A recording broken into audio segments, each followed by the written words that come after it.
an hour. Pistol Pete. You got a fight coming up, right? February 15th. February 15th. February 15th. Don't know, you're 10-0, 6 KOs? 6 KOs. 10-0, 6 KOs. My 11th fight. Up and coming, gonna be. So you going for that 11-0 with that 7? 11-0, 7 knockouts. Okay, we got. I'm really supposed to be like 16-0. I had a long layoff though, so. All right, man. Everybody has their time, man. So for those who don't know, you know, bring them up to date on who Pistol Pete is, where you're from, your style. Just so I'm from the Bronx. Jump rope? From the Bronx. Just a dude from the Bronx trying to make it out here in this boxing game, man. This business is a dirty business, but I love it though. It's what I love. And you fight in the most stacked division, 147, right? 147. That's where you're at? Yeah, it's not looking that stacked right now. It's looking kind of easy for me right now. Okay. we got what is it? Junior. What's 140? 135? Well, yeah. 135. What weight class is that? That's lightweight. Lightweight's moving up to 47. Okay, yeah. So it's not looking that stacked right now. Like, okay. I'm coming. So you don't think Mikey Garcia's bugging for that, or like a lot of people think he's kind of taking a big risk against Spence, or do you think he has a shot? I think he has a shot. He's one of the best fighters I think of this era. I think he's taking a big risk though at the same time. Okay. Because of the weight advantage, and also Errol Spence is a good fighter, so he got a weight advantage. He's fighting one of the toughest guys at 147. With this boxing, we fight for our name to be remembered. Feel me? Everybody's if he wins that fight, he'll go down as one of the best fighters in his era. So big fact. So let me ask you this: you're a big welterweight. You're about almost the same dimensions as a guy like Errol Spence. Being a true welterweight, what would your objective be fighting a guy who's jumping up a couple weight classes to fight you? Would it be to make a statement, to stop him in there and to show that he doesn't belong there, or what would your approach be if you were in that seat? I'm gonna knock him out. Okay. It might be in the later rounds, because you know, light guys, they're fast in the beginning, but the weight advantage is gonna get to him later in the rounds, like 6, 7, 8 rounds, break him down round by round, break him down, take my time. So if you had to predict what Errol Spence will do, that's what it'll be? I think he's gonna do. All right, he's gonna break him down over time, and then Mikey's gonna win the beginning rounds. Okay. And then he's gonna break him down in the later rounds. All right. That's what he should do. But you never know, this is boxing. If we knew what was gonna happen, we wouldn't watch the fight. Nobody would watch the fight, so we gotta see. So let's say you were jumping up to 60. What would be your approach now? Being in the mind of the fighter who's jumping 2 weight classes. 60, I'll just box them out because I spar with some of the best 160s in the world. Okay. And their speed, they're not as fast as welterweights. Oh, wow. So I know you sparred Danny Jacobs, right? Yeah, I sparred Danny Jacobs. He's known for being a pretty fast middleweight. Yeah, but he still couldn't keep up with welterweight speed? Nah, Danny Jacobs is a good fighter. I'm not talking about Danny Jacobs. Okay. I sparred other 160s. Danny Jacobs, my man. But a lot of 160s, they can't keep up with the speed. Okay. Their hands, I see every punch coming. It's easier. The heavier they are, the easier it is to fight. The only thing is if they catch you, it hurts a little bit more. Feel me? Speaking of your boy Danny Jacobs, man, he just got that big fight fighting Canelo in Vegas. Congrats to him, man. Like I said, that's what we train for. We want to get the big fights.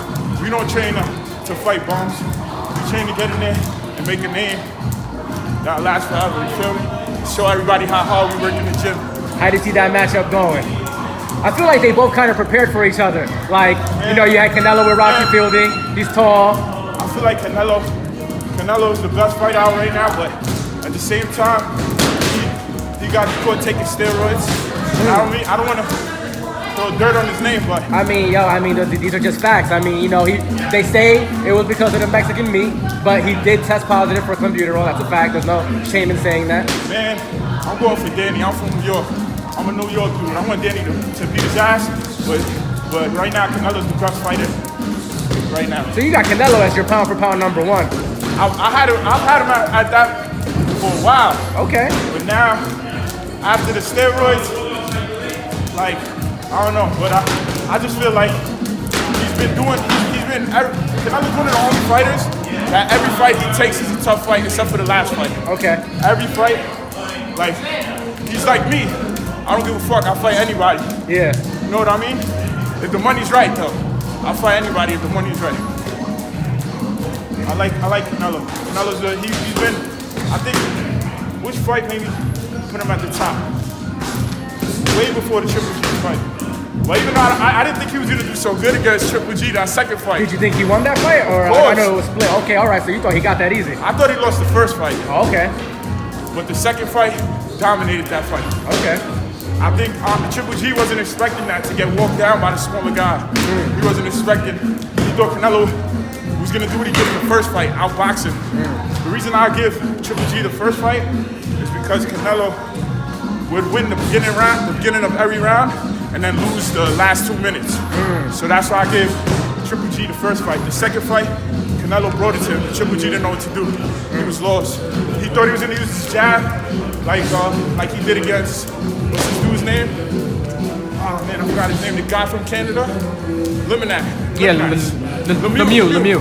He thought he was gonna use his jab because he was trying to figure out Canelo, but Canelo was like, fuck out of here. Canelo was like, I'm coming to fight. And I like that about Canelo. He got that tough streak. Yeah. You know, he got that Mexican heart. Yeah, for sure.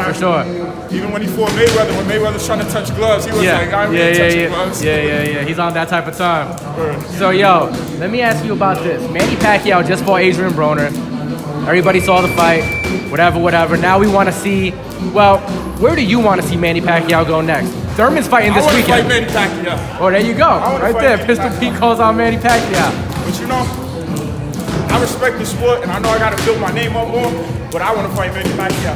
That's a big fact. That's a good fight for anyone. He's 40 years old. Okay. Somebody needs to get him out of here already. That's a big fact. I want to fight Adrien Broner. Adrien Broner is a bum. He spars with 14-ounce gloves. Oh, shit. He spars you with 14-ounce gloves, but you with 16s. That's him. In New York, we don't respect that shit. So, you wouldn't mind being AB's comeback fight? How? A comeback fight? I'll be his worst decision he makes in boxing. Oh, shit. He gonna sit against the ropes and get beat up, just like he does every fight. You think AB would actually fight you at 47 though? Because, you know, he's usually either at catchweight or at 140. I think he came up to 47 just because Pacquiao's a superstar, you know? He can't even make 140. He fights at a catchweight, like you said. I'll fight him at a catchweight. It's whatever. I'll love that fight. I'll take that fight this month if they gave it to me. Hey, man. You're undefeated. Can't say nothing about that. I've been in the ring. He has no power. He's a little, like you said, he's too little for 47. He's like 5'7". Yeah, he's a baby. I love that fight. All right, man. So what do you think about Keith Thurman this weekend? This is comeback fight. He's fighting Lopez, but everybody can kind of, you know, already say he's gonna win that fight. What's next for Keith Thurman, though? Keith Thurman? Or do you just want all the welterweight champs? You don't care who it is. I want all the welterweights. Keith Thurman, to me, he's one of the smartest welterweights in the game. He fights to win. I like that about him. Everybody else, Errol Spence, he comes out, he want to run you over like a pit, like a truck. Yeah. Sean Porter, same thing. Okay. But Errol Spence is a little bit more technical. There's not a little bit, a lot more technical than Sean Porter, but Keith Thurman, he switches it up. He can fight on the inside, fight on the outside. One of the smartest fighters. Who would be the hardest fight for you at 47 from all the champs? Danny Garcia's, or I mean, Keith Thurman, Sean Porter? No. Same? No, they all the same. I come in with a game plan, I work hard just like them. Yeah. They'll be the same outcome. Well, there you have it, man. Let everyone know where they can follow you. You can follow me, Pistol Pete Dobson on IG. That's where I'm most active at. I have Twitter, but I don't really use it that much. There you go, man. My man, Pistol Pete Dobson on Instagram. Make sure y'all follow him. Thanks for the love. Thanks for the love, man. You already know, man. We got you all day whenever you need. We're going to get his IG verified soon.